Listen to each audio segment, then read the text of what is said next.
আসসালামু আলাইকুম, কেমন আছেন সবাই? চলে আসলাম একটা ব্লগ ভিডিও নিয়ে। সকাল থেকেই শুরু করলাম। সকালে বাচ্চাদের নাস্তা বানিয়ে দিলাম, পাউরুটি দিয়ে ডিম দিয়ে ভেজে দিলাম। খাওয়া শেষ করে আবার দুপুরে রান্না বান্না শুরু। দুপুরে আজকে রান্না করব বেগুন দিয়ে, কই মাছ দিয়ে। আমি মাছগুলো ভেজে নিলাম। বেগুনগুলো হলুদ লবণ দিয়ে আগে মাখিয়ে রেখেছিলাম। এখন ভেজে নিব, ভেজে তারপরে রান্না করব। তারপরে রান্না বসিয়ে দিলাম।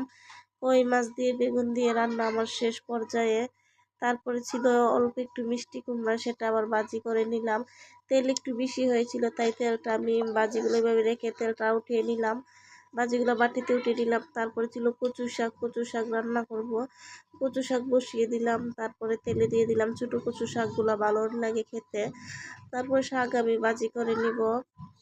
শাক ভাজি আমার শেষ পর্যায়ে। তারপরে ছিল ছোট ছোট আলু, মুরগির মাংস ছোট ছোট পিস পিস করে আমি ভাজি করলাম।